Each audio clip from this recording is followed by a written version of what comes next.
coming back. I just got out. Yeah, yeah, but still, you are. You were.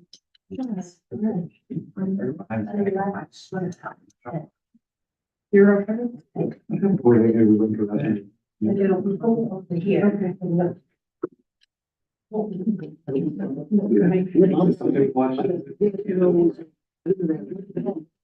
Dr. Brown, can I call the meeting to order? Yes, you may. Welcome to the June 5th Facilities and Finance Meeting. I'd like to take roll call. Dr. Grande. Here. Mr. Henry. And Mr. Miller. Here.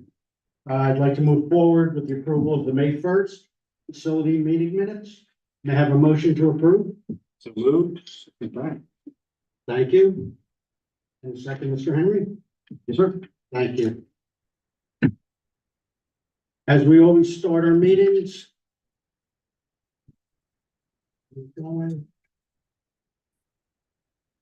Clicker isn't working.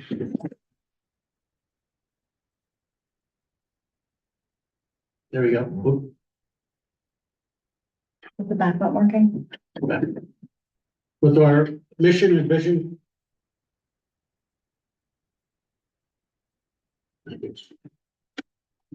We always start our meeting with our mission and vision statements.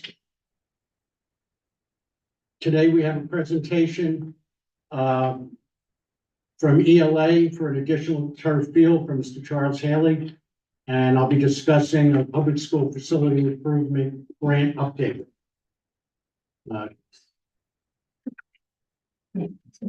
Chuck? Sure. My name's Chuck Haley with ELA Group. Oh, yeah. ELA Group, as you can remember, we were here last year and did a phase 1 study, and this is a phase 2 of that same study, more of a spatial study to look at some information with regard to a replication of the facilities that are at King Stadium on the high school side of the Providence Road. Just as an update, phase 1 study indicated there was a shortage of up to 11 fields. Based on that, we recommended the need for 7 additional fields, but there were some options discussed about some turf facilities on the middle school side. And then, as I said, further discussion indicated that because King Stadium has such a large amount of uses with regard to track and band and the sports like football and field hockey and lacrosse and soccer, having something like that on the middle school campus may be something that'll keep the athletes and students from crossing Providence Road every day to go to practice and things like that, and especially the band, as large as it is, that's really the only place they practice. And having something like that on this side of the field roadway would help. So what we'll show you is the existing campus. As you can see, there's the 3 softball fields, field hockey field, and Providence Road and the gymnasium all shown here, and what we call the dog leg football practice area. So our first thought was to look at how a 6-lane track with a synthetic turf infield would fit in a perpendicular situation compared to Providence Road. You would, doing something like that obviously would impact the softball fields and the field hockey field that's located parallel to Providence Road. However, would still save a lot of the dog leg football practice field and would not impact the slopes close to the gymnasium. I'll go through these and you can ask questions as we go or at the end, however you want to. Yeah, I haven't. So the next study, we looked at how we could lessen the impact on those other fields on the high school side. By putting the track and field parallel to Providence Road. And as you can see, we could then fit 2 softball fields near Providence Road, one with dugouts and the other, without, as it's close to the stadium. But in this case, we do have some impact on that slope up near the gymnasium, but you can see how it fits, and that we don't have, we get rid of the dogleg practice field, but you still have a field inside the track, and you do have the 2 softball fields. And last one on that campus was get rid of the track and just show a field. Oh, I'm sorry. I forget I have the clicker. Usually someone else is doing that. So, this one just shows the turf field. However, what you'll find is without having a track, you're gonna have in the springtime, a lot of athletes going over to the other side of the Providence Road, and you have the middle school and the high school track out there at the same time. Plus all the community that uses that high school track. And then this was just an idea to show you if we lost those softball fields due to a perpendicular track on the middle school campus, this is where we propose to put those 2 softball fields in the area behind King Stadium there. So that kind of showed you how we would replace those and why, if you put it perpendicular, you do have a place for your softball fields. So that was what I had with regard to spatial studies and how we can make some modifications on the high school campus to create some athletic facilities on that side over what you have. Dr. Brown, do you have any questions? Okay. Committee members first, yeah. Quick, actually, can I ask Ms. Mosley since she's here? Chuck, could you go back, Which one? one more, right there? Yeah, that's the one. Do you know offhand, if that was what we were interested in doing, that scenario, those, softball fields take place, they would take where ultimate frisbee and field hockey play now?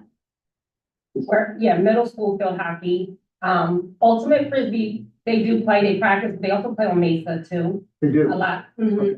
They do use Mesa Well, field. Mesa that's the one that's, That's the one that's up okay. there around the All way. right. Yeah. All right, no, because that kind of makes, so then whoever does play on that, middle school field hockey. Yes, Would you assume they would then play on the new field?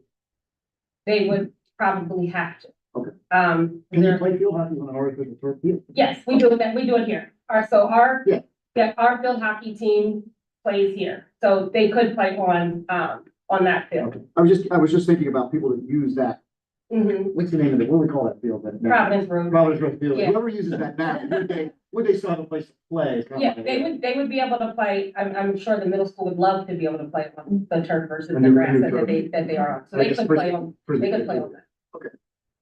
That's all the questions. Thank you. Yeah, no, Just to clarify, the way we set the meeting up, we are 11 fields short. Mhm. We're recommending 7 fields, we're building 1 field. So just to talk about the, multi-use nature of this and kind of put those 2 things together, if we're recommending 1 field, we need 11 and we're recommending 7. Can you talk about how many fields this 1 field is? But I think some of the recommendation is it's 7 if it was all grass fields. Right. But when you have a turf field, you can utilize that 3 or 4 times a day. You could utilize that. So I think that, and we did discuss that there's 11 missing. You're not gonna just put 11 fields out there right away. But by doing a synthetic field, whether it's here, whether in your middle school, you are adding some uses that you can take off the grass fields to help better protect your grass fields. Thanks. And it would give Manel a chance to move practices or whatever, whenever we have bad weather. That may create an issue with practicing on the grass field. Let me just add also that the field would be lined identical to Kingfield. So for all sports, it'd be lined. Okay, that was my question. Could it be lined for? Yeah. Field hockey and lacrosse as opposed to a football field? No, it'd be lined with all of the sports. Okay. And it would have a track around it? If we went with, the SK2 or SK1, would have a tracker. Yeah, the one thing different between this and Kingfield, obviously, you're not gonna put in the grandstands and concessions and all that. This is more a smaller version of the stadium, but it's a secondary stadium that you could take some of those same events that you run over across the street, bring them over here, so you don't have the athletes and the band and whoever go back and forth across the street. I just have one more question on this drawing here. Yeah. You, just to clarify for us in the public, it cuts into the hill, so that drawing there is a retaining wall, would Yes. assume. And is there added expense to a retaining wall? Yes. To make that happen? Yeah, you have a retaining wall.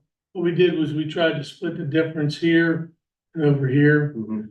On this side, you have a swale that comes down and, we moved the field as close as we could to that swale so that we don't have such a high retaining wall on this. So, But you still have to make up. Do you mind holding on, Bruce? I just want to let the committee get through questions and then we can move down to the rest of. So I guess, and maybe this is a question, Linnell, if we were to move softball fields over to the middle school, we do remove the middle school soccer fields. Right. They're currently being utilized.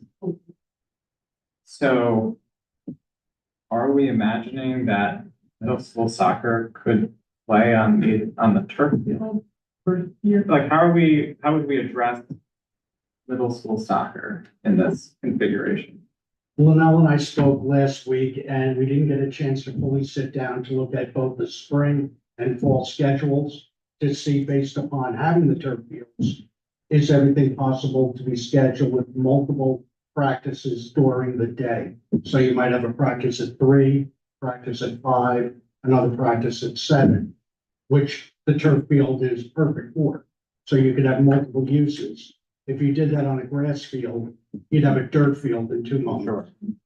You would just wear the grass in. Yeah, so I think we would have to figure out all of our uses and whether or not we're displacing middle school soccer or some other sport that would then necessitate holding middle school practices or games in the evening as opposed to. Well, ELA also, if you could go to the drawing number 4, This one, next one.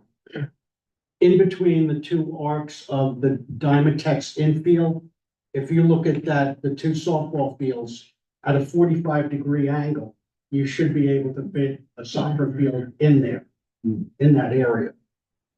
yeah, we didn't show that as an overlay, it just would get too confusing, but as But those are dirt. Bob said, softball fields. you would able, The first arc is a dirt infield. The second arc on the outside would be the Sure. home run grass, But you which have- is removable. But, yeah, okay, We need to go back yeah. and do an overlay and say, can that field fit in that? Be an issue if you went with this, would be an issue, right? Fields be here. And then is there a scenario that you looked at where softball fields would be integrated into the turf field? At the, We did, when we looked at, we don't have that drawing, but it was, if go back to the second drawing, Chuck. this one, We did, This not one? the other one. We did have a drawing where there was no track.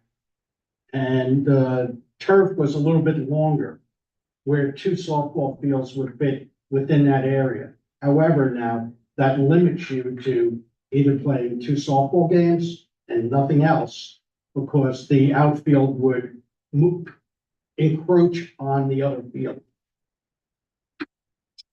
Right, so if you're using it for softball, you couldn't be using. Correct, you wouldn't be using it for something else. But we could present Yeah. that drawing. I think I have it in my office. And just generally speaking, obviously, some of the major things that could shape costs are obviously like retaining walls are a significant cost item. When you look at the installation of a turf field, and let's say you integrated softball into the turf field, a turf field with a track, without a track, the incremental cost of adding a 6-lane track around the outside. Well, one of the benefits of having the track is that when you have a turf field and you have fences on the outside, you have to give yourself safety areas on all the sides. Or where you have the track, that's part of the safety area. So, you don't have the fence right there. So, I think when you're looking at the cost difference, you're probably in the $800,000 to $900,000 range at the second track. Track, no track, okay. Yeah, but like I said, with the amount your track gets used, I mean, I did the design of the first track, resurface of the second track, and you're gonna be up for resurfacing pretty soon. You get a lot of wear on that track, and you may be able, with two of them, to kind of elongate your amount of years that you get out of a track. I mean, we've been, usually, the track lasts 20 years, and we're pushing it right around, 16, 17 right now. And the next time you go to resurface, you've gotta basically go down and mill out the track and things like that. So, you can possibly get closer to 25 or 30 years, depending on how much usage you have.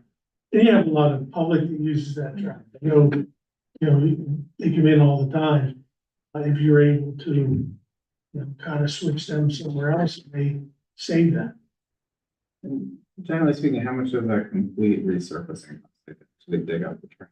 To go down and mill and everything, I think it was like 500 or 600. For everything, to remove 600. Yeah, to take it all off, mill, There's an extra couple $100,000. Probably closer to 6, I would think, to mill it, repave it, and then rubberize it. So, yeah, just the top coating is about 200. Yeah, but in this case, we've got to remove all that top.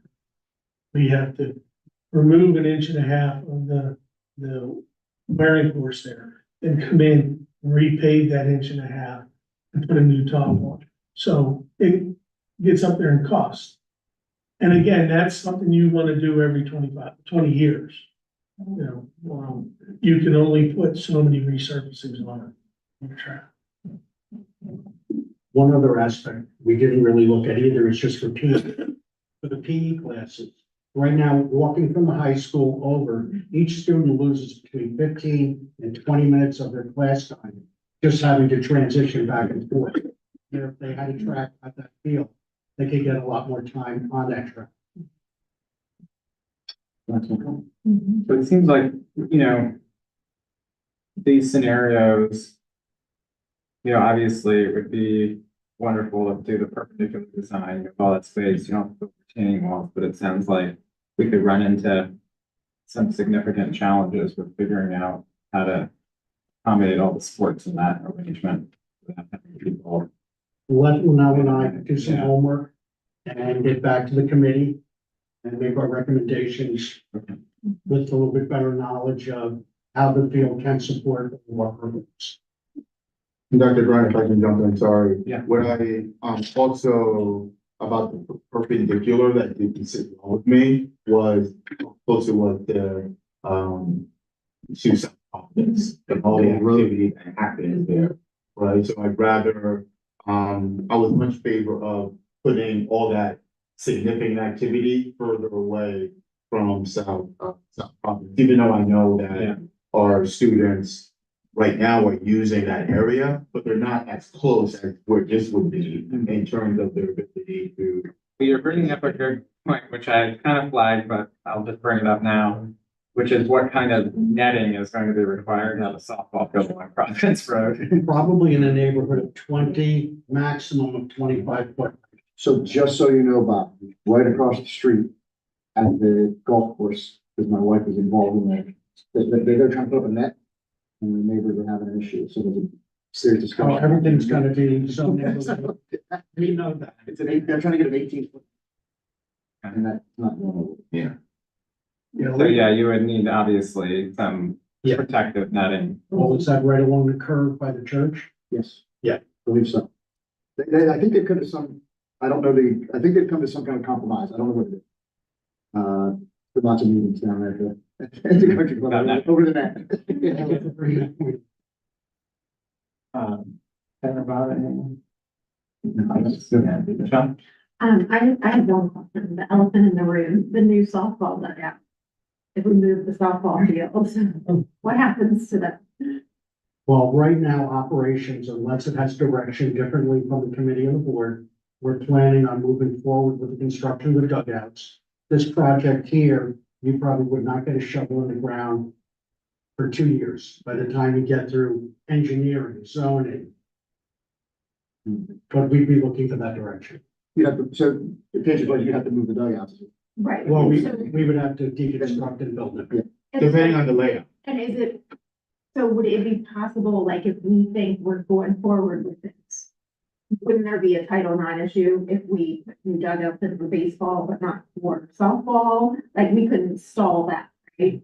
It would be a Title IX issue. Yeah. So we have to do, if we're doing baseball, we have to do softball. Yes, or the alternative. You know what I'm. Yes, So or are the they alternative. Even if there was Which is- plan. not doing any, whichever, yeah. And so are the dugouts, is there any way that they could be built now that we could perhaps? We looked at that alternative of purchasing dugouts that were prefab. Those dugouts now cost 80,000 per dugout. The dugouts we are installing are 70,000 for 2 dugouts. So when you run the numbers to move those other dugouts with cranes, 18 wheelers and all, you're looking probably about another 25 or 30,000 to move them somewhere else. It would be cheaper to rebuild new ones. Thank you. Yes, I was just wondering, I guess when it goes to engineering, they'll discuss and price out what the, stormwater management is gonna cost on top of the turf field. Definitely, that is part of the project. It looks like either way you put it, it's massive underground turrets that have to go in to collect the water to slow it down. On any turf field, you have stormwater management under the turf field. And that is part of it, once you do all the geotesting and to see what you really need to come up with a number. Right now, this is a study. If we tend to move forward, then we're going to the next step on engineer reporting it for that. Okay, so also, I guess this is part of the engineering where there'll be, some type of sitting area for spectators.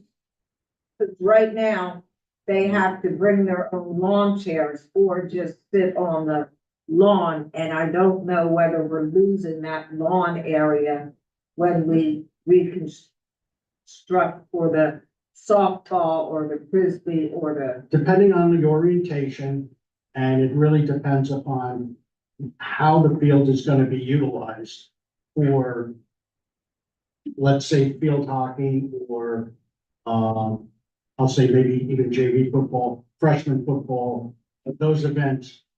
what the attendance is and what size stands you might want to put in. We have to look at that right now, where it's more of a practice facility.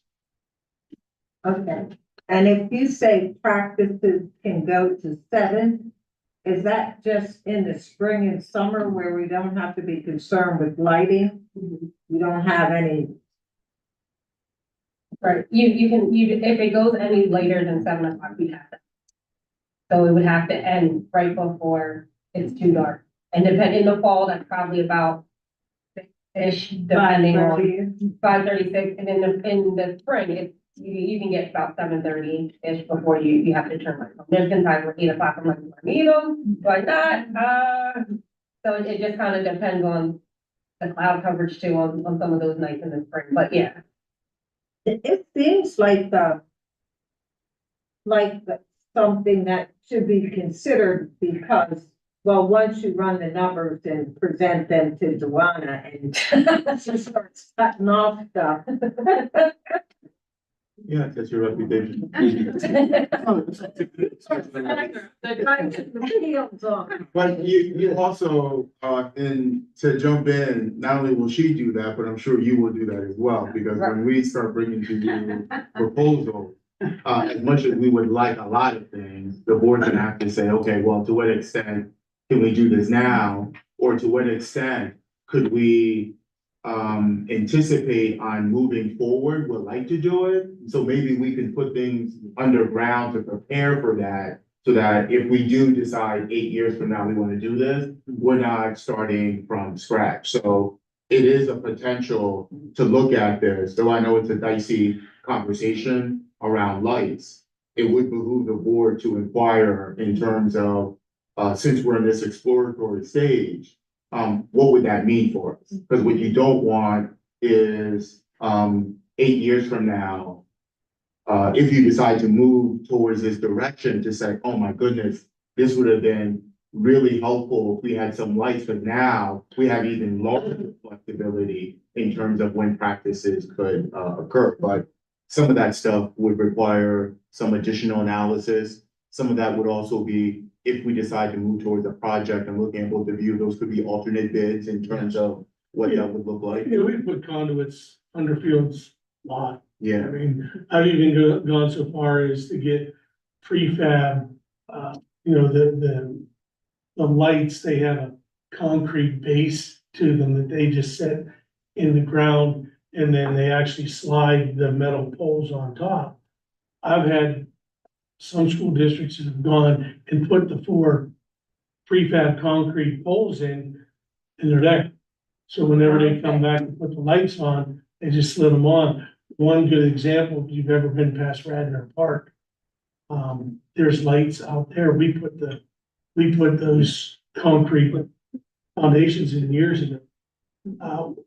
Going back to your one question about stormwater, I don't know if you realize, but the stormwater for King Field is under the field. Okay, We have 2 big areas under the field that are collecting stormwater. okay. That was done 2014. Well, I'm just wondering, because this has that slope that goes to the back of the high school. Mhm. And that's where the retaining wall is. That's So where it would retaining have wall- to have would some have to kind be- of drainage. In this scenario, the retaining wall would have to be built. And your question on lighting, within our design plan, we would have to ensure that there's enough spacing from the track to where the light stanchions could be put, that it would not interfere with a dugout or fencing for the softball field in its orientation. So it's planning ahead, really called master plan, making sure that if you're gonna move in this direction, you're looking 2, 3, 5, 10 years down the road. What if? And you keep saying to yourself, what if? What if? And you plan for that. like one of the things we're learning right now, and we met with some booster parents with regards to some of the challenges on King Field. And for example, Wi-Fi access. You're far away from campus.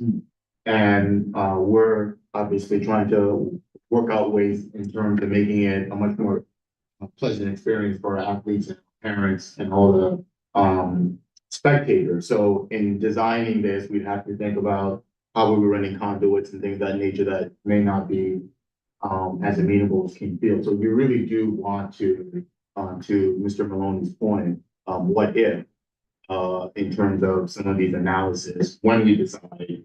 It would behoove us to put the conduits in and have them in Yes, for the what if. So Yes. they're already underground. You're not having to dig up the field and worry about the big diggers and stuff coming in and ruining a field because they made big track Yeah. marks. And if it rains, they make big divots. That would be in the final stages of, like, when you That would be way up front in the project. You're looking at that stuff in the front of the project. You put everything on paper, your wish list of what you want to ensure that you don't miss anything when you're doing the design. okay, this is preliminary, so we just wanted to share with the board. There's lots of questions that he asked, but we just to give you a sense of what that could look like. And how we plan to move forward will then answer all of those questions. You'll ask us to come back and give you more information about it. so do you have any pricing on these drafts? Not yet. We, again, this study was spatial. What can we Okay. fit over here? What needs to be moved? Where can we move it? Is there space? The middle school, like I said, to move the softball fields if we had to. And hey, we can put the softball fields here. You have the track lines. So this is more spatial. We haven't put any cost to any of the options yet. Because you'll know what you're all moving and what you're adding in regard to lights or. Okay.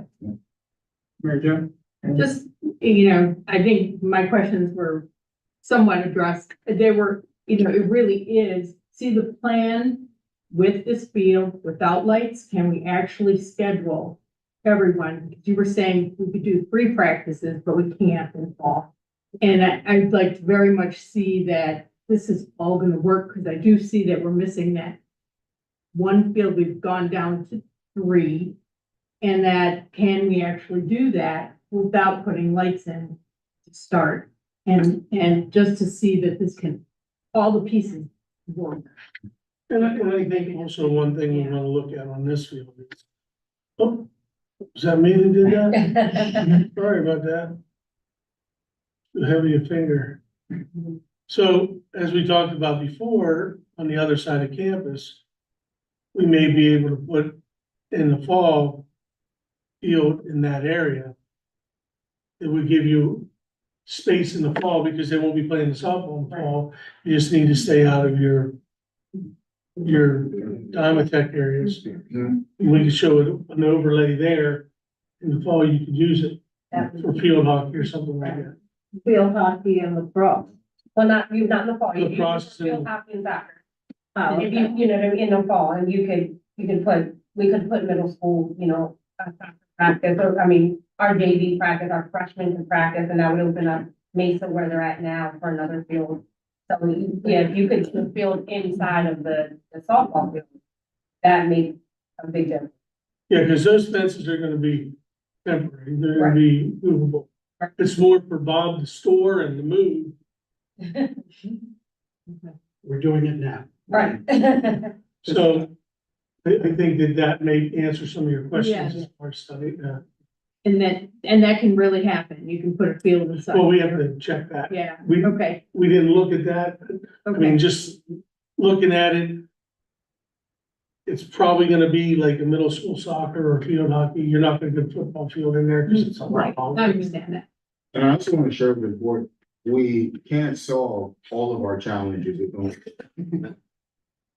In a sense that individual, like, hey, we can, right? We're trying to move the needle significantly further along than we are.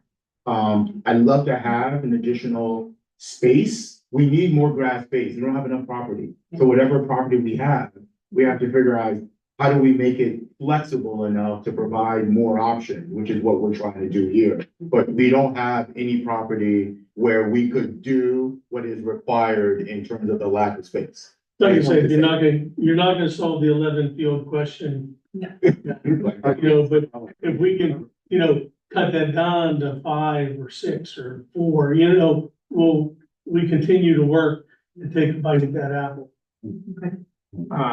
Just one other, question, and then we can, move to the community. This drawing that's up on the screen right now, I'm just trying to, that essentially is putting that track, that, the top of the drawing in the tree line, right? Yeah, it's gonna encroach on that tree. It's not gonna encroach on your basin. It's gonna encroach on your tree line. And looking at the topo, it is flatter there, the trees are, and then it goes down to the swell. And I'm less familiar with, as we move further back on the property there, what's lying behind there, there's neighborhood. back Yeah. there. Yes, you can see, See, that's where the tree line Yeah. is, but, you can see the properties here. Oh, I got you, those lines are the. See, these are their parcels. All right, well, this is, again, a first step, I think, in looking at what's possible. And there's obviously some mapping of space and utilization that I think is an obvious next step, along with understanding how important lighting would be as an option. My guess is it will be important to. And we do show lights on the drawing. You know, we do show the location of where they would be. We would just plan, that's part of, as Bob said, the planning, you know, to make sure that we don't just put these things together and go, oh, we want lights, and then they're at second base. Yeah. You know, so we're trying to plan that and look at them. So if you look close enough on the drawings that we have, there are the 4 lights for the field. All right, just so we don't keep you captive for the rest of the meeting, any comments or questions from the community? Oh, sorry, yeah, that ELA.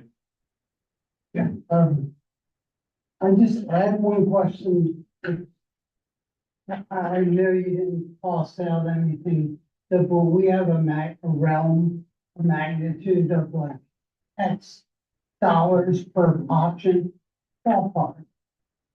Are we talking $1 million? Are we talking 5 million each option? Well, I mean, there's gotta be some sort of, I know we won't hold you to it, but. give us a- it all depends on your options. If you're looking at a turf field, are you looking at a turf field with a track? Are you looking at a turf field with a track retaining wall, 2 retaining walls? Moving of softball What's the fields? worst case? So, say everything. Haven't looked at it truthfully. Worst case. What was the We cost have a of ballpark. resurfacing the track? What was the cost of, I'm sorry, King Field in terms of the renovations we The did? renovation Just to resurface the, it was 1.2 million, I think. it was 1.2 just We to, added 2D areas. okay. We had to redo the runways and we resurfaced it. You're looking, I wanna say top's gonna be 5 million range, something like that. And again, you know, it depends, if we're just moving some grass fields, that's gonna help some of our costs and the replacement going over, but you know, obviously, there will be a budget set and the lights may be something that gets the boot, but down the road. you know, And then my other question was, did we look at the possibility of utilizing Rutgers Avenue? We did look at Rutgers, Doc and I discussed it a bit. It really poses the question of transportation of our students. Do If we we not want- use it today still, like 8th grade football and stuff? I mean, To what level though? That's where Rutgers, that's where they play, that's where the middle school plays football there, that's the only thing, and then we'll have, Ultimate Frisbee will practice at Rutgers. But it is used. How frequently is it used though? 'Cause trying to build a turf field and using it for the two sports you identified, significantly different type of transportation Right, than bringing everyone over right. to another location. It's only used in the fall. We don't use it, we don't, unless Ultimate Frisbee uses it for a practice space, we don't, the high school, we don't use it at all for any of ours, and the middle school only uses it for. But there's a possibility, depending on scheduling, of course, that at least in the fall, we can utilize, if we say put a turf field there. I'm just throwing out an idea. That you could schedule seventh and eighth grade field hockey and or soccer in addition to football, depending on the days of the week that you schedule. You wouldn't maximize, you could do that, but you're trying to maximize the use of the field with as many teams as possible. And as a result, you have to significantly increase your busing for the other sports. It also doesn't support the notion that PE students at the high school are always trucking over that, but it is. Oh, no, I understand the. Yeah, it is a possibility. We're just trying to figure out that possibility doesn't give us the same number of options as it would if it was on the other side of the building. But if we had a turf field at Rutgers Avenue and could take sports off of where we currently play, seventh and eighth grade field hockey and soccer, that would lend itself to preserving this property here a little longer. If we had that flexibility over there, only for medicine. Yeah. I'm not talking. We already use it for a portion of the middle school program. Could we redesign the middle school program that we utilize it more for the middle school? Throwing it out there. Thank you. Thank you. We'll spring you loose. Take on these things. Thank you very much. No problem.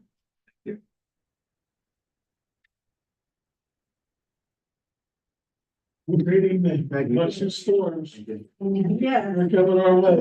Safe trip. Definitely not.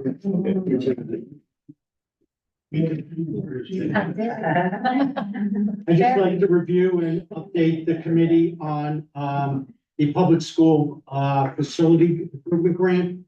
We've seen these slides before. And what we did was we worked with our engineer, Sterling Associates, CM3. We brought Divine Brothers in, CRA, BSGI, a bunch of companies that we have worked with before, I've worked with, to generate quotes. And what we came up with, we applied for 3 separate grants, all within the project of the public school improvement grant. The first one was secured vestibules.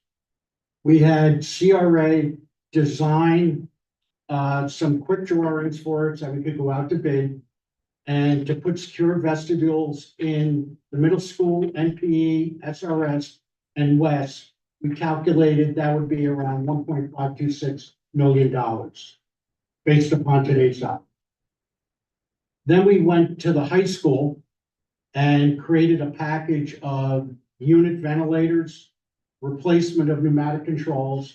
Pneumatic controls, that technology was from the mid-60s and 70s, probably used on the Nimitz, and, as well as the natatorium unit. And that project came in at $4.719 million. And the third project we looked at was the water source heat pumps here at the middle school. They're starting to age out. We're starting to have issues in some of the classrooms. We've had a few replacements last summer. CM3 replaced, I think it was 15 water source heat pumps. And that project came in at $2.508 million. And those 3 bids are what I submitted in to the state. The state should be making their selection somewhere around end of September, October timeframe. And there are 4 categories, and one of the categories is wealth of the district is an emergency, and So we'll see where it lands. Hopefully, we'll be able to capture some dollars and, get some of the deferred maintenance type of things started on, state dollars. Any questions for the committee? No, makes sense, actually. Yeah, just to clarify, these are pulled out of things that we were looking to do over a period of time Yes. and hoping that this could be alternate sourcing of funding rather than. Two out of the three categories, and secured vestibules was not part of the retro commissioning report. The other data was pulled from a retro commissioning report and looked at units that were and needed upgrades or replacements, not priority one projects. So there'll be no intermix with the project we'd like to get started this summer and over the next 6 or 8 months. And the reason that we wouldn't, the reason we have secure vestibules in there rather than going after all deferred maintenance is because the grant privileges security, right? Yes, That's so hoping that also, they target that one. I'd love them to target the 4.7. yes. But we'll see where it lands and If I have a vote, I'd say yes. Just a question on the 4.7. So I know we talked about this before. I just want to make sure we're all on the same page. The natatorium work is all work that could be carried over into the high school renovation if we were to, Yes, like, it's all that equipment would be used in a yes. upgraded. We looked at what would be the easiest piece of the puzzle to pick, and that was the air handling unit for the natatorium. And that around $450,000, $460,000 to replace that air handle. So if we were able to get the grant and did that ahead of time, it wouldn't affect the rest of the high school project whatsoever. That would be one segment of the project done ahead of time. And the other components in that 4.7, are those coming in at a much higher price than we had anticipated? I don't remember seeing numbers quite that high when we were looking at. Well, what we did when we, CM3 did the retro commissioning report, myself and Nick asked them to bid out additional work to give me a price, and that was for replacement of pneumatic systems. And that numbered somewhere around 1.7 to do all that work, to go in and change all of the pneumatic controls to electronic controls. And that was or was not part of the. That was not part of the original retro commissioning report. That was additional work we requested CM3 to provide, give us an estimate.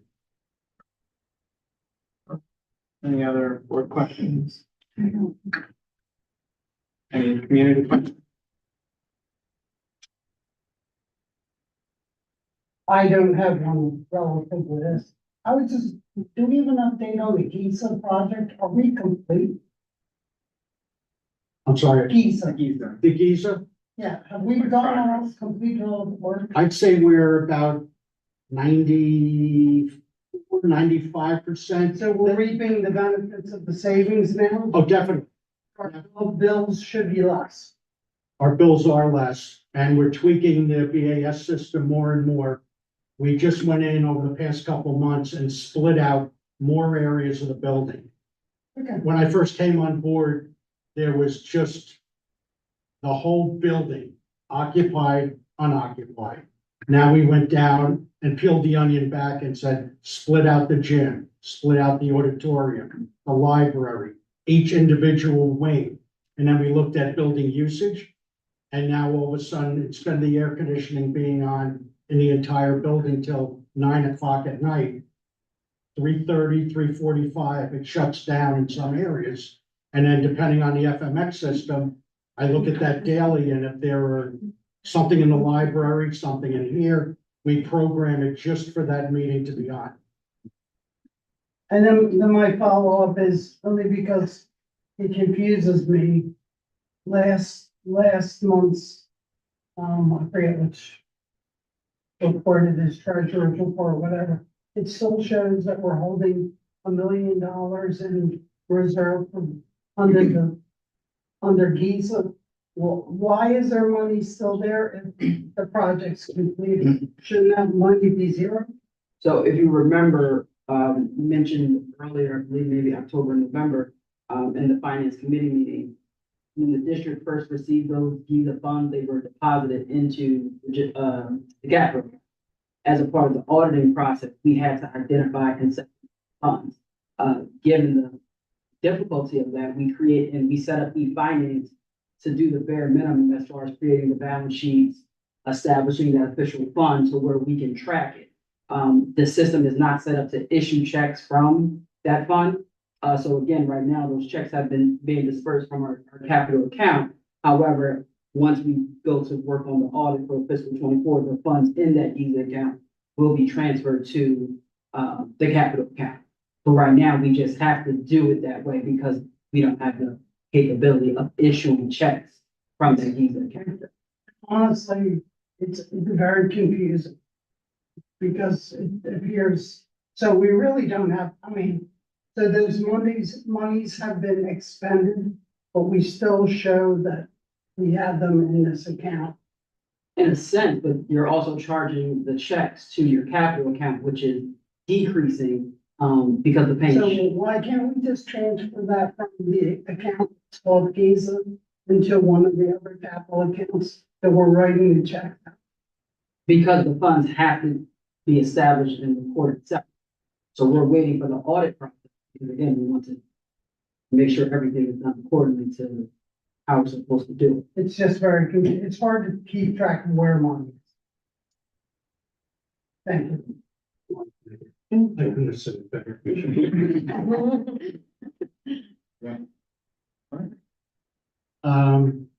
the board, our next meeting is August 21st in room B 226. Thank you very much. Thanks, Bob. Bye.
Dr. Grande, if it's okay with you, I'd like to call the meeting to order. Yeah. All right, good evening and welcome everyone to the June 5th Finance Committee meeting. At this time, I would like to take roll call. Dr. Grande? Here. Mr. Miller? Here. Mr. Henry? Here. Also would like to acknowledge other board members present. As always, listed are the district mission and vision statement. Our agenda today, we will approve the May 1st minutes, give some departmental updates, review contracts. We're gonna look at some specifically, it is a lot. And as well, look at the proposed final general fund budget for next fiscal year. The committee has had the opportunity to review the May 1st minutes. Can I have a motion to approve May 1st minutes? So moved. Can I have a second? Second. So to give some departmental updates, our fully staffed business office was very short-lived. However, our assistant VA did resign effective 5/10. However, the position was posted on 5/12. We received 12 applicants. Those recommendations have already been submitted to HR, so we're gonna start trying to attempt to set up those first round interviews. Our confidential secretary is retiring effective June 30th, as a way to better man the department and get a little bit more, efficiency out of it as it relates to what the district needs. We did decide to split that position between human resources. It'll be a 0.5, and that person will work in the business office half of their time and with HR half the time. That's important to a recommendation of the department audit the district had completed. Those two offices, the collaborative nature between us two, offices intertwine and work together a lot. This will also allow us to establish some additional checks and balances as it relates to our personnel matters. Some procedural changes. We did create an accounts payable and accounts receivable email account. That was done first to ensure the district has a universal location for district business instead of someone's personal email address. Several people in our department has access to that. So again, somebody's actually out, if they go out for quite some time, if someone transitions, we're not losing district business because it's associated with a particular person's account. We're also doing some shifting of some departmental day-to-day responsibilities, again, with the change to the confidential secretary and with the district having an assistant VA position. We're going to shift some day-to-day responsibilities so it aligns more appropriately with the position, as well as, again, we're continuing to establish those efficient checks and balances within the department. And then for the end of the year, the tax office summer hours, I did just want to mention those, the district will have summer hours effective June 21st through August 9th. Where the buildings will be closed on Fridays. The tax office is already closed on Monday. That's due to handle a lot of over weekend volume. But the summer hours specifically will be from June 21st to August 9th, from Tuesday to Thursday, 9 a.m. to 12 p.m. and 1:30 p.m. to 4:30 p.m. It's still equivalent to that 6.5 hours of service that the district does provide in the normal hours on Tuesday through Friday. It's still 6.5 hours. Some end of the year preparations. For the last few months, the business office has been notifying all of our budget managers about open purchase orders and outstanding invoices. We're trying to close fiscal 24 as quickly as possible. It is the business office goal for July 31st to be the cutoff for when we are handling any fiscal 24 responsibilities. We are looking to try to start the audit a lot earlier. We are in a really, really good place as far as our year-end, quarterly, and monthly responsibilities. We also are working with the third-party vendor, DCIU, to help with our bank recs. Of course, I cannot reconcile my own work with the district to do that. So again, we do have completed bank recs through April. Again, so for the remaining of the year, DCIU will review those bank recs and help complete the last 2 months.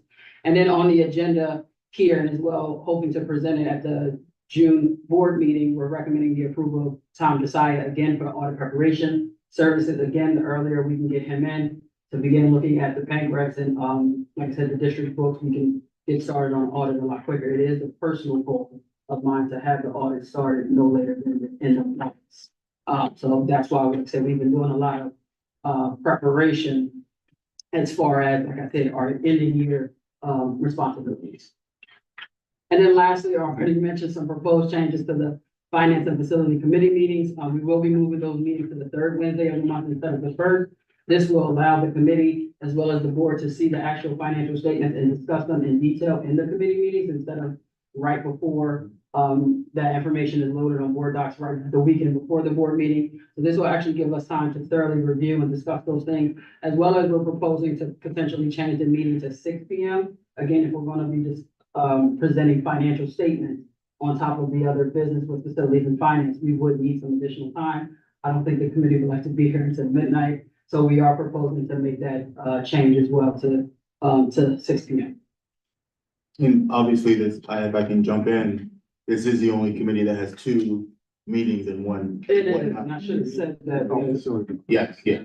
especially as the person who goes second. So there are a lot of contracts on the agenda. Again, I purposely try to provide as much information to the board when on the presentation, so you guys can get the gist of what those contracts are. So because there are a lot, I won't go into detail with all of them. Most of them are renewals for services or products that the district already has. But I did want to mention, the focus of the business office next year is to really address the district structure, around contracts. It is a belief of mine that the district can save a lot of money. If, I won't say a lot, we can save some money, moving to multi-year contracts. A lot of our contracts are renewed, annually. Again, but the district, like I said, can obtain better pricing if we do a longer commitment. Even if we're not necessarily getting a discount, your increasing costs usually are locked in for the life of your contract. Some of the contracts on here, you'll already see that, so I did identify some of those contracts that you guys can see. We're getting that price benefit of having a longer term, as well as it does not eliminate the district's, having the capability of terminating contracts. So usually, again, you do have that. It's usually given a 30, 60, or 90-day notice to the company, but the district still would have that flexibility, like we're not locked into that actual company or for the length of that contract. But the ones I did want to mention specifically, the bus release renewal is actually through S&R Bus Leasing Company. The row here is the company we get the buses. I did mention it on May 28th at the board meeting. Right now, the district is paying $316,000. Quotes came in at over $650,000, so we did have to increase it, but, the business office played a little hard rock according to Ms. Whitsett. I guess I have the reputation that I have. We were able to talk them down. And then the proposed company is presented here where it will be $598,500 a year for 4 years. That does include maintenance and 3 spare buses. But again, this is more than almost double than what the district was paying. So again, we did decide to go with the 4-year term instead of the 3-year term, which is even more expensive. The other contract I definitely wanted to highlight, is Effective School Solutions. Again, mentioned on May 28th, and I'll mention it again, in this presentation, the district did obtain a grant. This, contract is totally being paid for by the PCCD grant, but it is for professional development. Specifically, it teaches, will provide teachers with a training as far as reframing child misbehavior. And like I said, this includes over 30 staff members at NDA. The other 2 contracts I wanted to, Tableau Cloud.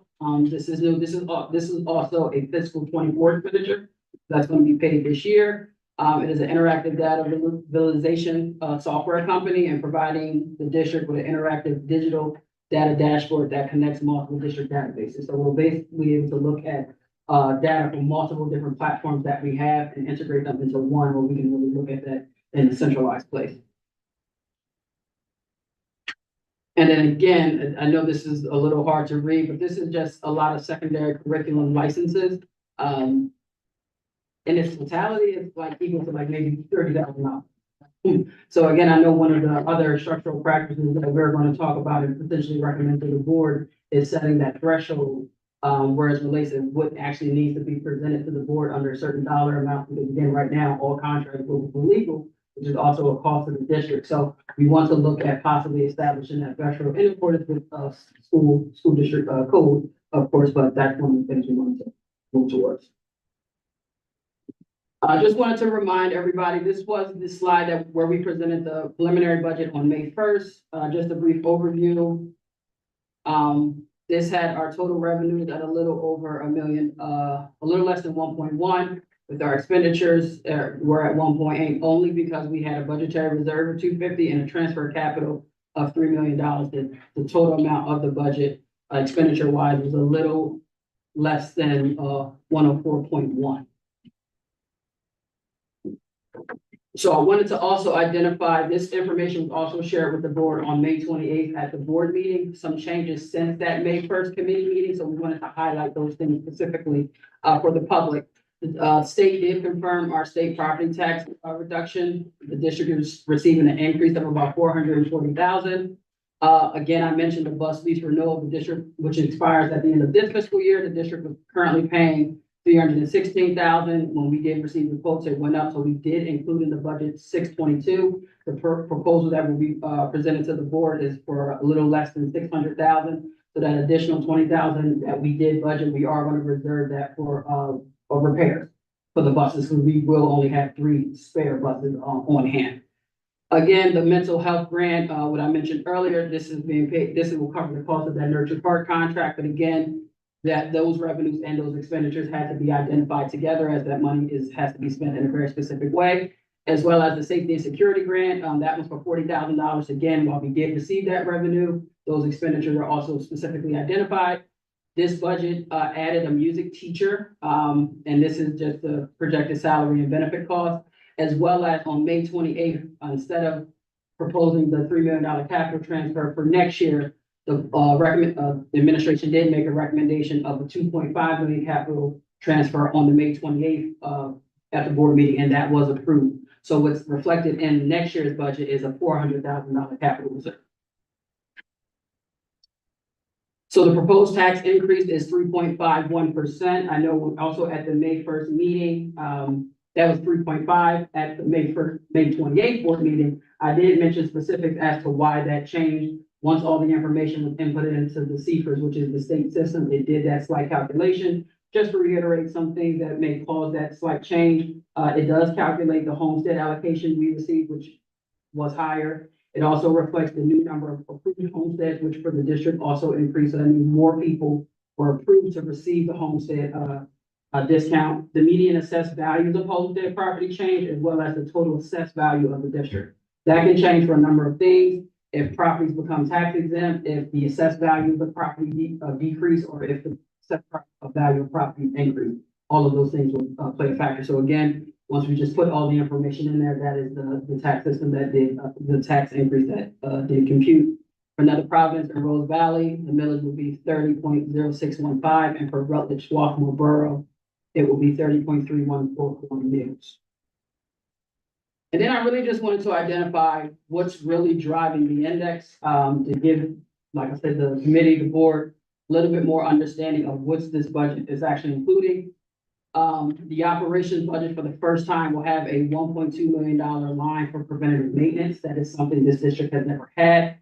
That is equivalent to 1.5% of the index. The retro commission reports that have been completed tally over $13 million in deferred maintenance. They also recommended that the district, not including the $13 million that we have to address for things that have not been addressed dating back to the 80s. The district just needed a preventative maintenance line going forward, and they recommended $1 million. So what Mr. Maloney, bless his soul, is actually challenged to do is to take this $1.2 million and focus on current preventative maintenance, as well as addressing a portion of the retro commission report. Again, I know we've talked about the district moving to this multi-year budget cycle. The district doesn't have the money to address all of the retro commission obligations in 1 year, as well as some of the other things I'll mention. This is something that has to happen over time. So again, the board has to make a decision, as well as how do we address all of this, again, without loading the burden on the taxpayers, but it is something that needs to be addressed. And again, just looking at that, that's something naturally that's going to take several years for the district to actually address. As well as the WSEA successor agreement, while the district has not settled an agreement with our teachers, it is our largest group of employees. So that's just something to mention. With any salary changes to WSEA will have the largest impact on the district, because of the bulk of your employees. A little over 60% of our staff are teachers, or fall in that collective bargaining unit. And as well as we strategically been compiling the compensation package, again, while we are still actively in negotiations, we can't go into detail, but as the district is moving forward with this multi-year budget cycle, we have to think about things more strategically and when our costs will increase. Next year, the district alone has to negotiate with WSESPA, our Teamsters, as well as our Act 93. So when we talk about that increase in personnel costs, again, we want to be strategic about when our costs are really increasing, at what times and in what areas. So again, without going into detail, I just wanted to mention what we have been offering and how it's been offered to WSEA has been strategic when we're thinking about all of the other obligations that the district has to address. And this budget also includes $850,000 in identified strategic plan costs. We've been talking about this for a while. If you guys remember phase two, we had a total of over $2.3 million in strategic plan costs. That 850 actually includes 4 MAPTOSs, those are personnel, as well as the professional development and the supply costs. The curriculum is being purchased this year, with this year's fiscal dollars, but the other costs associated with actually implementation of that will take place next year. That 850,000 is equivalent to about 1% of the index. So again, while we're addressing a good portion of that next year, as you can see from the total submission, we still have other costs associated with strategic plan that the district has to address over the next couple of years. And lastly, the use of additional funds, we've spoken about it several times. The district has collected a little over $3 million in additional funds this year that we weren't expecting, most of that being PlanCon, around $2.2 million. When thought best, how do we utilize that? And we had several discussions about using some of that money to help offset the burden to our residents. So about 900,000 of that money that we did receive was used to help actually offset the tax increase. That's equivalent to about 1% of itself. And if you also mention, I did mention it at the May 1st meeting, but also in the May 28th meeting, with the cost analysis that we did as a part of the new phases that we implemented into the budget cycle, we were able to shift about $1.3 million in existing expenditures to better serve the district on where they needed to be applied. Again, we went through every single budget item, every single line item, looked at 2 to 3 years of that and said, hey, I know you've been receiving this amount, but you haven't been spending this amount. This is what we're actually going to give you. And then we were able to utilize those funds. That 1.2 million we were able to shift is also equivalent to 1.5% of the index. So when you consider that cost analysis and this extra 900,000 that the board agreed to use to offset the tax increase, that's about 2.5%. So when you look at the index that the school district did have the flexibility of increasing taxes to 5.3% if it deemed necessary. With that cost analysis, like I said, in these additional funds, we offset the tax increase by 2.5%. So again, that 3.51 is being utilized as best to address, again, a lot of these longer issues that, in a sense, some of the, I think even what we just talked about with the field problem, that is something that has existed for a while. Unfortunately, some things have gone unaddressed. But again, we have to address them, but we can't address them all in 1 year. So with this multi-year budget cycle, it will allow us to look things further down the line, which is also why we're pushing these contracts. We're trying to identify as much of our costs as far out as possible. If we have multi-year contracts, I know how much of my expenses are already determined year out. So we'll know this is the flexibility we have from year to year to do these additional things that we want to do. And then this would be the proposed final general fund budget, with our total revenues being $101,451,766. Of course, most of that is coming from local revenue sources. That has been driven by, of course, the tax increase reflected. Also, the biggest change here was a reflection of the analysis. We also did analysis on our revenues. And that included, the district was able to increase the budget for delinquent and transfer taxes. Specifically, we weren't too overly aggressive, but based off the analysis, we could be, as well as the one revenue source where we were still extremely conservative was interest. Yes, the last 2 years specifically, the district has done a great job of interest. I think everyone has. Last year, the district collected a little over $1 million. This year, we're already at about 1.4. However, prior to these 2 fiscal years, the district averaged around 35,000. That is not something we want to be very, interest rates are already starting to decrease. That's not an area that you want to be extremely aggressive. So we did budget the same amount, around 650,000 that was collected this year. Because again, we are expecting interest rates to increase. But if I look at just the last 5-year average, it's 637,000. So again, we want to be strategic. We don't want to go plan for 1.4 and you're never going to see it. Our state revenues here, of course, are a little less than 21.9. Again, that's mentioned the increase of our property tax relief, as well as the addition of the PCCD grants I mentioned earlier, and the natural increase of PSERS and Social Security subsidies, which are a result of our increase in salary costs. And then our federal grants, again, is just a combination of our annual consolidated grants that the district receives, Title I, II, and IV, as well as the balance owed to the district for the Art Besser grant. And then our total expenditures here are at the bottom. They're a little over, it's $102,437,505 dollars. The difference between the amount of money that the district is actually gonna generate and the expenditures are a little less than $1 million. So again, the district is using those additional funds that was founded to actually offset the tax burden. And then I will turn it over, Dr. Rhonda, if you have any questions. Kevin? Just, two quick things. I wanted to get committee's opinion or feedback and also the other board members on the 6 p.m. start time. Just want to give Tawana and Dr. Marcia feedback how you felt about 6 p.m. I know you guys, you come downtown, I think, so I personally, fine with 6 p.m., but I live right down the street. I like that you guys don't have to work so late, because I know you're here, but this is important.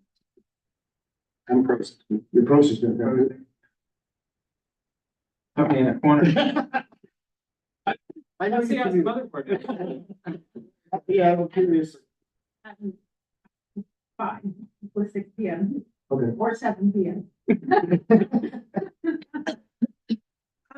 I have a prior commitment that I already cut the time down, so I'm done by 6:45, so I prefer 7 to be able to make these 2 meetings, but I'm not a committee.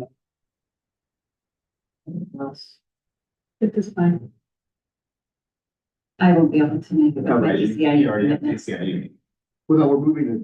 It's to the. Oh, right. But it's the same. It will be even worse, never be able to. Sorry, okay, sorry, I am fine with 6 p.m. so that's fine. Could we, say yes and agree to have a check-in about that, if that's going, at some point? Yeah, I mean, there's always room for. We could do 6. Yeah, if it's not working. Yeah. I just wanted to give you feedback on that. This is, the other thing I had actually, it's more of a comment.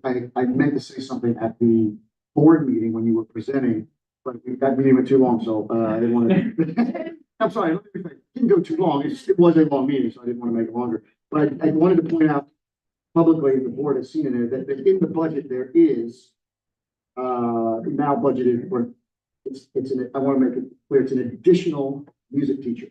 Yes. So it's not one music teacher that we have someone retiring, it's an additional person. I wanted to thank the administration, 2 of you are here for that, because I know how important the music program is to our school. And just, I think there was so much information at the board meeting, maybe it got missed. Yeah. So, thank you for putting an additional music teacher in there. Well, I think,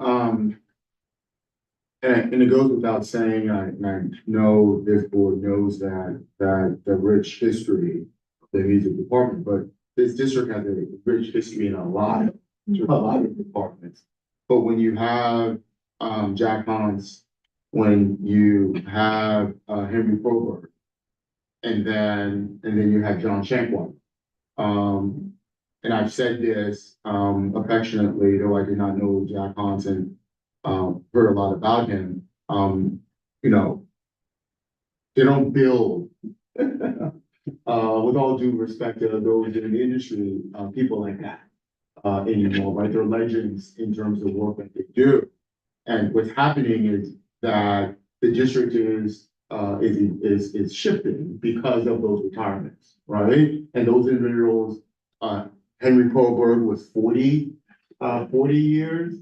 John Shankwine was 39. That's a deep amount of history. And then Jack Hans, who was here with us. So to do that, we realized that the way in which they were facilitating that, it became extremely unrealistic to try to bring someone in with a different generation to try to mitigate some of those scheduling conflicts. So it does create a significant amount of flexibility, but we also did identify, and the data was overwhelming, right? I know a lot of people will send me data. We will agree to disagree on those data points, but this data was extremely overwhelming in terms of some of the ways that the schedule was really conflicting with others. So we just thought to provide the flexibility that was needed, when your music department is shifting because two of your greatest have left and now you're bringing new individuals in, that it would behoove us to try to remedy that. So we were, administration, very happy to present that, to the board, and happy that the board is considering that as part of the final budget. And if I may, I just wanted to mention, I know we, in addition to the music teacher, and we did, today highlight the 4 math. So this budget does actually include a total of 10 new additional positions. We have 4 math, those are 3, literacy, TOSA, and then an additional reading specialist and a math specialist. Again, all of those are curriculum driven, but again, this budget has 10 new positions, including, the music teacher. This is my monthly appreciation of you, Ms. Mosley, moving to a multi-year budgeting model. I think reflecting in the contracts, thinking about multi-year, very intelligent. I would caution that, you know, there will be an end of the contract and a reset too. So as we think about the long-term budgeting, you know, we're locked in for a period of time. They're gonna get theirs at the end of that contract, and it's gonna reset probably at a higher percentage. So as we think about that over a period, we're still gonna save money each and every block, but there's gonna be a jump. Absolutely, and what I've also already shared with Dr. Marseille, as a public school district, we hold a lot of power because people want a public school district contract. As far as, I mean, I have been in positions where I've just mentioned, you know, the vote threshold is $10,000. Once it goes over $10,000, I have to get three quotes. Very quickly, to come back with 9,000. Like, they want the business. So again, to your point, yes, that's a true realization. Again, but we do hold the power. This is the contract that people want to hold. So again, you have that flexibility, and we're also protected as a public school district. There are certain things we can and can't do. So we have that. Well, and to pull out, I think you did a good job pulling it out. I'm gonna pull it out even a little bit more. The $1.2 million going into the budget for preventative maintenance.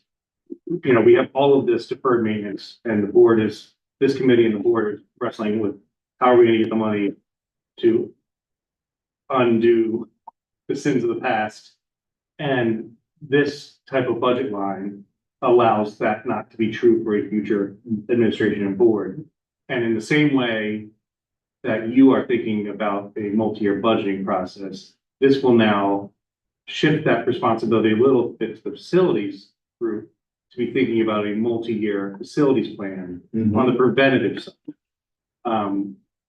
So I picture a district thinking not just about next year, but about the next 5 every year, the 5th year. So that's very exciting. The one thing that would be helpful, this doesn't relate to the annual budget, but just to work with Bob Maloney on as we move into the next school year and we're looking at the work that we're doing addressing the retro commissioning report, is if we could come up with a way to kind of in a very straightforward way catalog all the things that were identified and where we're at in terms of addressing them, which ones we've committed funds, which ones we haven't, you know, and we can start to lay out what we at least project to be a calendar for the things that lie maybe 2 years from now or 3 years from now.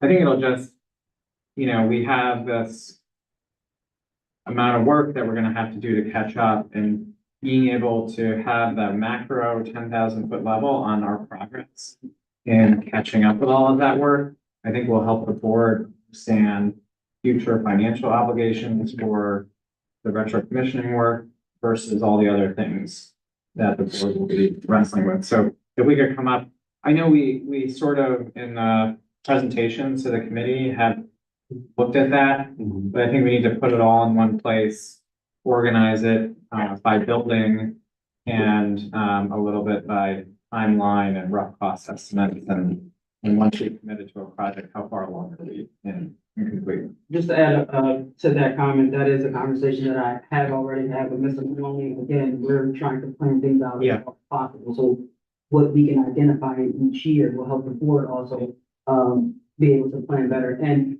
by adding this preventative maintenance line, it will also, help the district not have to charge so many of these things for capital.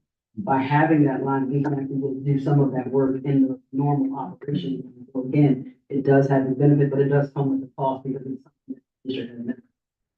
Yeah, and preventive maintenance should be an annual operating expense as opposed to a capital.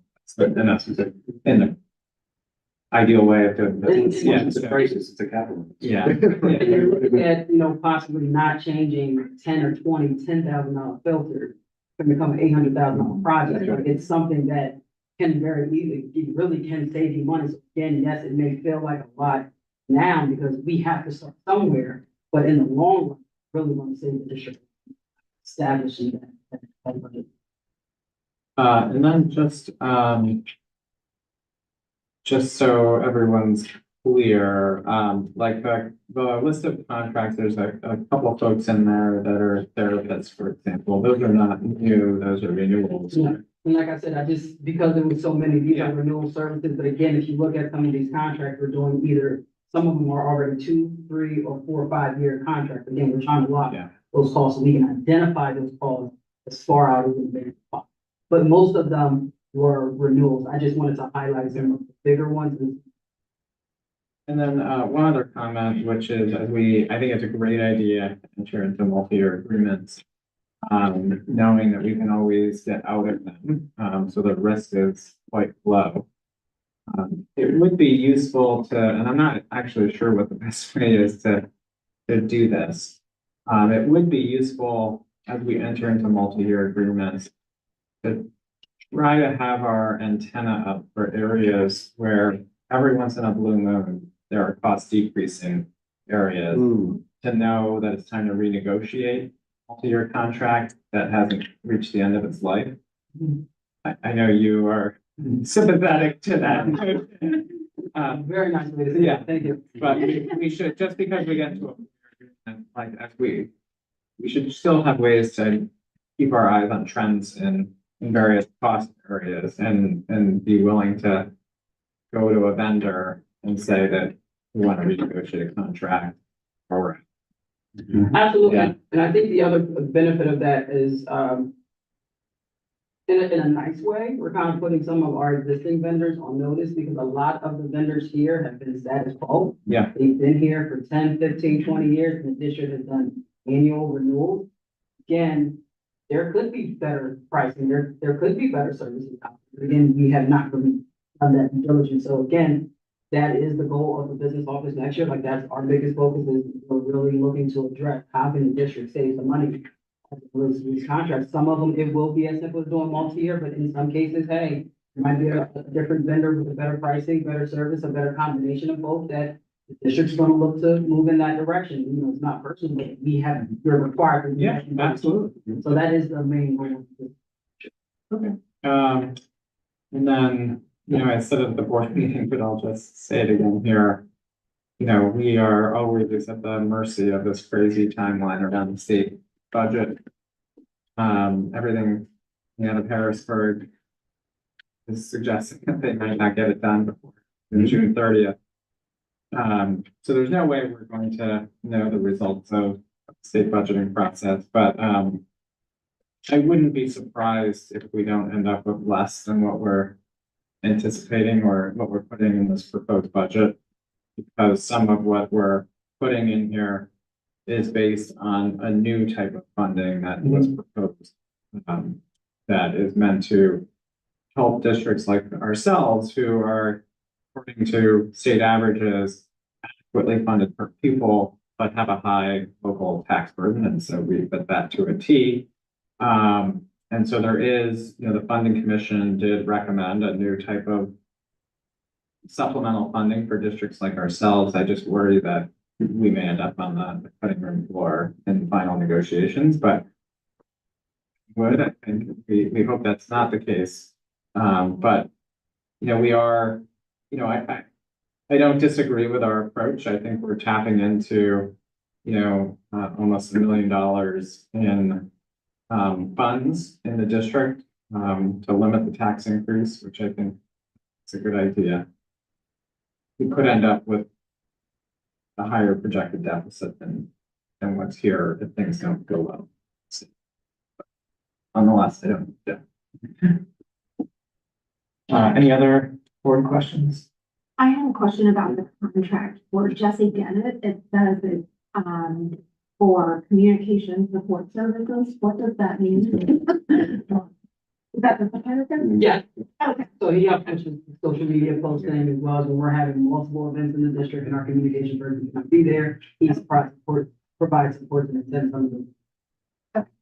And then I also was gonna follow up about the music teacher. That's amazing. And then the TOSAs was my final, so it's the literacy and the math. I just want to make sure we're gonna be able to find good candidates because, we're gonna pull, the TOSAs will be the experienced teachers, right? And then they'll be replaced with long-term subs for the year. Is that correct? So I just, we need to make sure we're on this, right? Because I hate to get into the summer and then we're kind of I feel like we're almost, trying to say hindering our efforts by waiting this long. So I just want to make sure that before we pull good teachers out, right? I do believe those positions were posted as anticipated, Yes, they were. so we already. So we already have We applicants. are already active. Thank you. Anything in that? I just want to, commend you on finding the money for the additional music teacher because, Shank, Shankfire, he did more than his salary allocated. He went over and above. And to be able to find another millennial age person to come in and work like that for that amount of money wasn't gonna happen. Some things are gonna start getting cut. Because they're gonna punch out at the time that they seem that they put in enough hours for the day. So I think with giving another teacher that position, it will lessen the load of the major teacher so that it's split. And it also, helps because that's what a lot of the communication was on our emails that people sent in. They were asking for a second teacher, so it kind of addresses the need of the community. Well, I want to share that I get a lot of emails with a lot of that. And that's why I preface the fact that we may agree to disagree on that. This for me, unequivocally, with the analysis, did necessitate, yes, there's enough data that I believe is actually correct data that to support this process. And I do want to echo that, everyone works really hard. Those two gentlemen or John Shankweiler were individuals who just didn't know how to say no. So when we would ask for something, they'd take it on, and then we'd ask, they take it on, they take it on. To the point where sometimes it was really unrealistic, but they kept saying yes. And I think that burden is unrealistic for individuals, though I appreciate every time he said yes to the things that we've asked to do. So that's why we did decide that, yes, the data presents itself, that we needed to do that. And you gave a comparable salary to bring in somebody that's well-trained or, I don't wanna say a novice, I don't know the word I'm looking for, but for budgetary purposes, we always budget vacancies at a certain step. Not benefits, that's just always consistent with for budget purposes. So that's for any teaching vacancy. It's all budgeted at a certain set. Oh, okay. How many buses do we have? How many buses do we lease? So. That's a lot. Great question. That, included 2672 passenger and 248 passengers, and we also will receive 3 spare. Okay. That's a lot. That's how many are supposed to fit in a bus, too?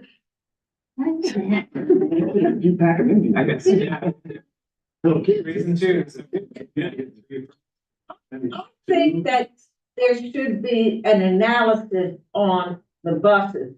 Because the bus that runs through, all 3 of the buses that come to the stop right in front of my house must be the 72 passenger buses, but there's only like 4 kids, 6 kids. At the end of the. So to give you a little, If they stop at 2 other places, it's only a maximum of 12 kids on these buses. Can't we order the littler buses? The smaller buses? Yeah. Well, I think what you have to consider is, just because you see 12 doesn't mean that's how it started. That's how the route started with. But there's always, we have routing systems, and also a software system that helps us think about the total number of riders and where they're being transported to. But, there are some times where we'll have runs where we have to take a particular student really far away, and that's the only one we can get. But, Patty does really do a good job in terms of trying to maximize those. But those I'm just efficiencies. wondering because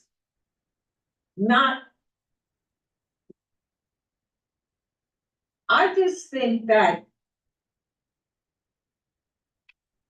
maybe someone else helping her do that, because some of the routes, like I remember, like there used to be a time it was a big kindergarten class. There was like 20 kids that got on at one bus. And then they still had 2 other stops before they came to the school. So the bus was pretty loaded. And, but as the kids got older, it lessens the amount of kids on the bus because they're graduating.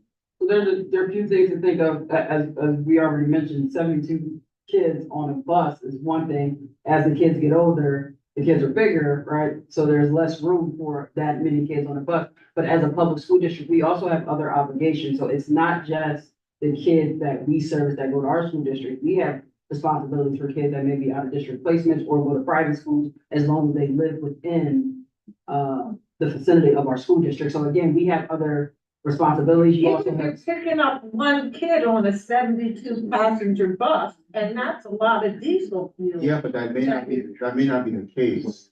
Or So might not be we're the not only picking use up. of that. What I think what should happen is I encourage the board, if you have an inquiry about that. At dismissal.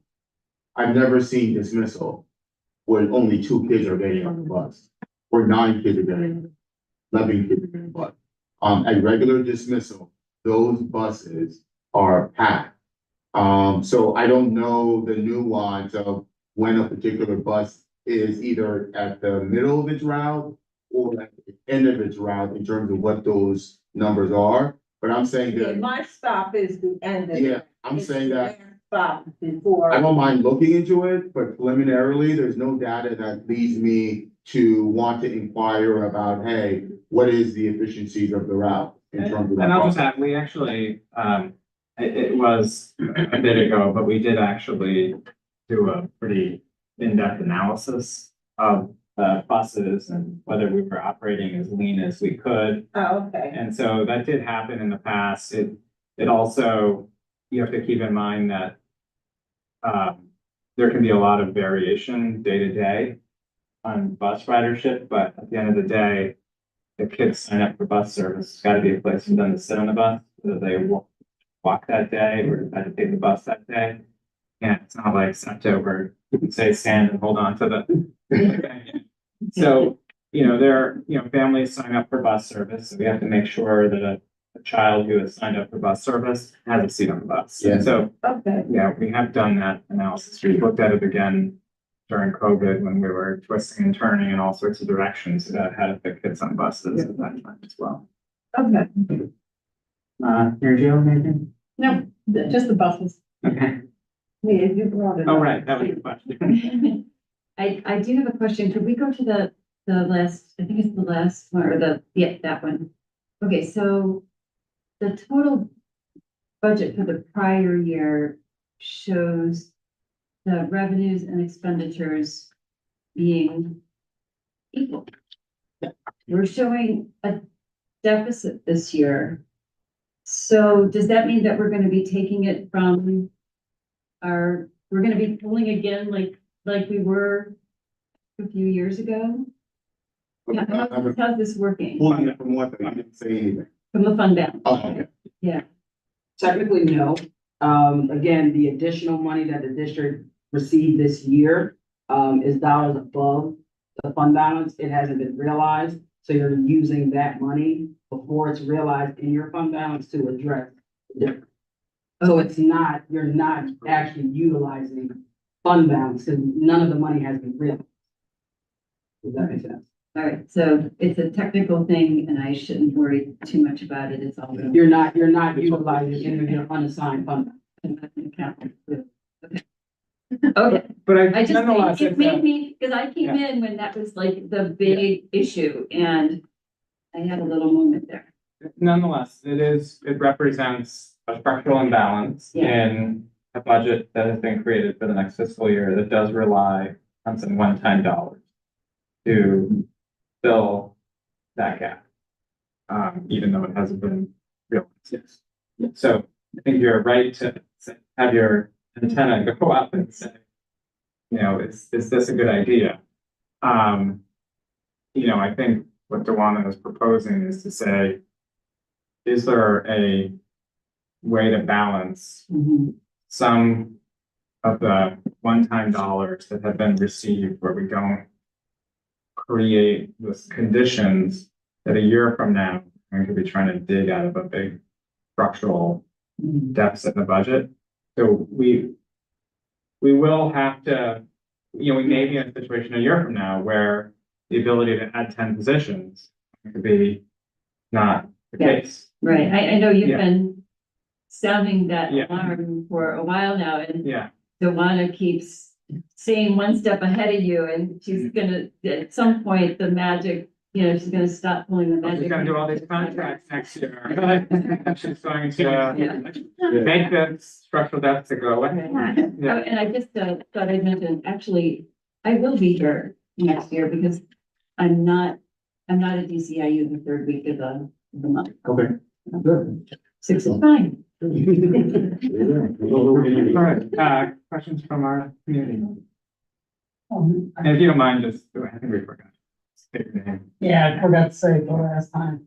Dave served for Morris Lane Waterford. I'll try to be quick.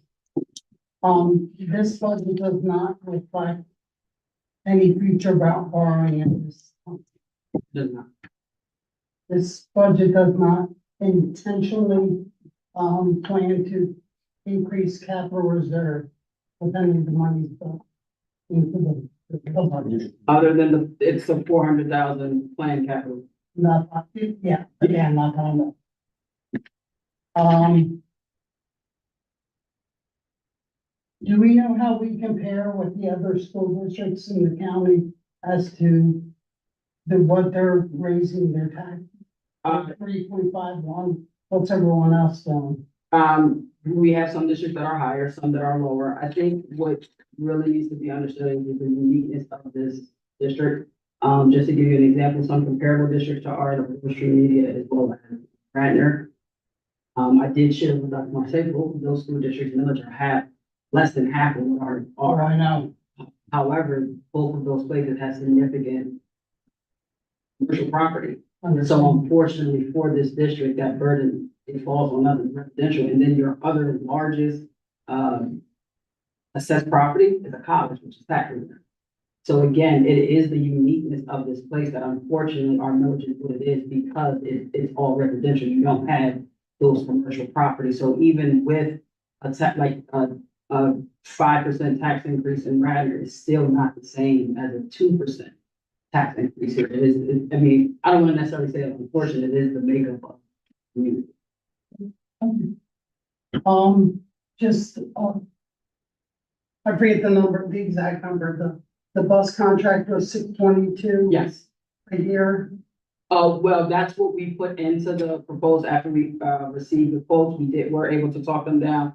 That contract came in at 598.5. Okay, it's like 600,000 a year. Yeah, so we're gonna use that extra 22 that was put in here to address bus repairs. But the state still does reimburse 50%. We don't get 50% for, transportation. We do receive some reimbursement calls, but it is based off a lot of factors. The number of kids that ride the buses a day, there's a lot of factors that go into that. We do receive, and that is reflected in the budget. We budgeted a little more than 500,000 for transportation, subsidy. Okay, so it might cost us 600,000, but we're getting 500. I mean, the lease cost us 600,000. We have other transportation costs. We have a whole transportation department. No, I understand that, but the cost of the buses themselves is what, the cost of equipment, doesn't the state reimburse us a good portion of that cost? We do, yes, we do That's receive what I want reimbursement. to There's a lot, make sure I- there's a lot of factors that go into their reimbursement. Okay. Yeah. Okay, that's cool.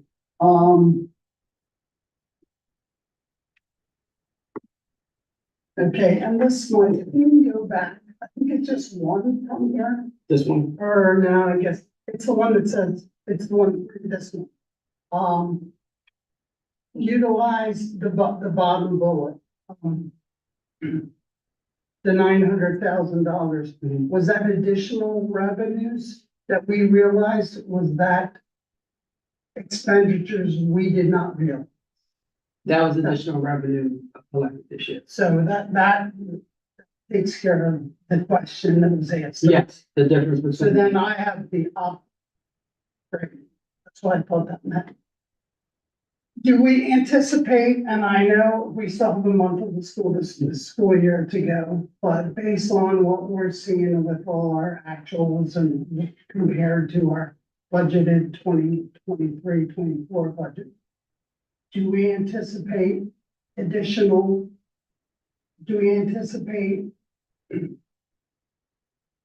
expenditures that won't be real, that will be placed into one of the reserves, the general fund reserve or the capital reserve?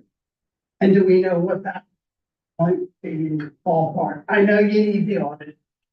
Well, not even just the audit, like I'm gonna say in full transparency, June is our largest month of expenses.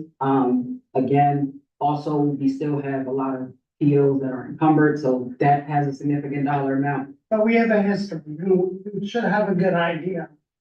One thing is I can't give you an exact, like I said, I can predict what our future expenses are gonna be for the remainder month of June. But again, like I said, not necessarily that we need to have the audit to have official numbers, but because our largest month of expenses now, and we haven't had any of those expenditures, it is as of today, June 5th, for me to give you that. So I'm gonna couple what you've done, which I commend everyone. The way you're doing your handling the 900.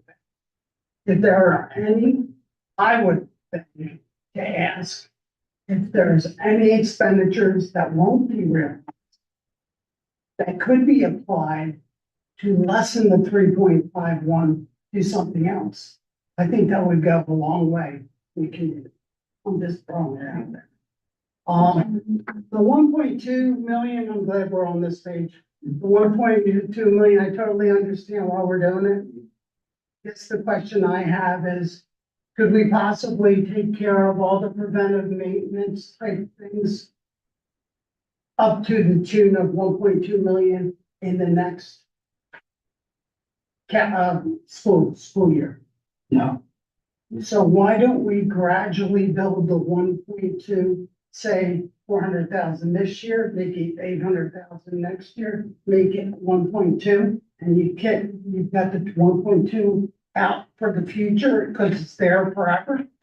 And use that as the means of easing the 3.1 into even a little something less.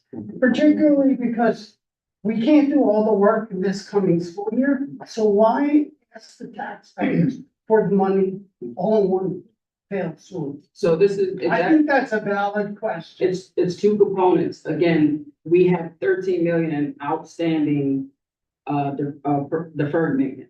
And if we could take care of $13 million next year and fix everything, I would say, great, let's. So the 1.2 We is can't to, do anything in 1 year. exactly, So why don't we try to fund it over a series of years? because the 1.2 is addressing the outstanding deferred maintenance, as well as it was recommended the district needed 1 million to address preventative maintenance. So we're talking from as of today going forward. We needed to reserve $1 million going forward. The 13 million is deferred maintenance that we still have to address. So we There's two can things. No, there's fix two things things. we have to do. There's two things we have to do. We need to address our current facilities and operations and equipment going forward and address $13 million of deferred maintenance. So like I said, there's two things that we have to do. If you look at just based off the 13 million, the 1.2 will take 10 years to address. So, well, I mean, so is there the potential that any of the $1.2 million that we're going to tax the folks in the community this year will not be used during this coming school year for the purposes of taking care of preventive maintenance? And if we can't accomplish all of it just because of timing, logistics, getting contracts done, getting contractors on site to get it done. I'm just suggesting if that's a possibility, we ease into it. That's all. $850,000 for the toast. Yeah, how many total positions again? It was 4 math and a couple of. It's 4 math, 3 literacy TOSAs, a reading specialist, and a math. And the math music teacher. So those are the total. So do we know what step we're gonna attempt to hire those long-term substitutes? Do we have a goal? like Again, step for three? budgetary purposes, they're all placed on a certain step with a certain amount allocated for benefit. Based on the teachers. Yeah, based off their matrix, yeah. Going, become the temporary. No, it's based on the teacher that they were. No, it's not based off the teacher they're replacing, it's, Based on the current, salary matrix. yes. I guess I'm not fully understanding that. Pick like a step and the associated benefits that go along with that step for all new hires. The 850 is a lot of money. I'm saying. How many retirements that happened this year? Do we know? Do we have a ballpark? A total 18. So did we reap any benefits of retiring all those salaries and all the associated But costs? that includes teachers and No, I'm, other. well, Yes. so we didn't realize the same, I'm not saying you're not replacing them. I'm just saying, do we have a savings calculated as a part of the budget? Or do we just carry their salaries No. going into the following? year? It was realized, however, you are actively negotiating a successor agreement with your largest group of people, so. Did you save money from people retiring? Yes, but you're also paying it out. So we haven't settled the successor agreement, but again, it's your largest group of employees. And then, this is something that was discussed a year ago. I was super frustrated about the timing of the audits and stuff. I'm going to somewhat kiddingly say this again. I think we said summer, or last fall. I know come When's the meeting at the end of the month, June? The last board meeting, Yeah. June 17th. June 17th. Do we believe there is a possibility this June 17th meeting to have a contract in place for the audit firm that will do the audit? Because I said last year, you know what, I don't want to see my tax bill on July 1st, because we're super efficient about getting the tax bill out to the community. But we can't get the audit contract signed to get the ball rolling. I think June 17th is your goal to have a contract for whoever the auditor is gonna be, that they're on the ground July 1st. I think it's a reasonable ask from the community. I'm getting my bill July 1st, you should have the audit July 1st. I know there's lots of work to do before you get to the final audit. I mean, just to give you a little bit more information, we're still handling fiscal 24 responsibilities in the month of July. So any services provided to the district in the month of June, we're not billed until July. So I'm gonna kiddingly ask you this. I think you said that we should have the audit started by August, or mid-August. I said it's the goal for the business office to wrap up fiscal 24 responsibilities by the end of July.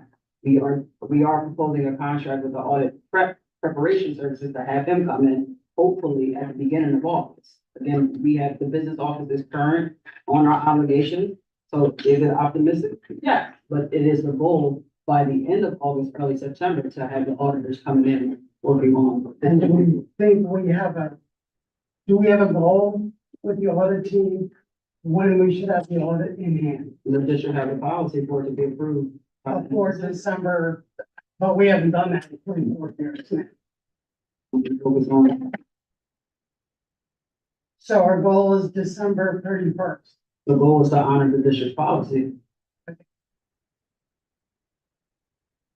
All right. I anxiously await my tax bill on July 1st, even though you guys won't be done with us until August. That's, Thanks, Lonnie. Thank you. Thanks, Dr. Marson. Thank you. Save some money. You know it. Yeah. I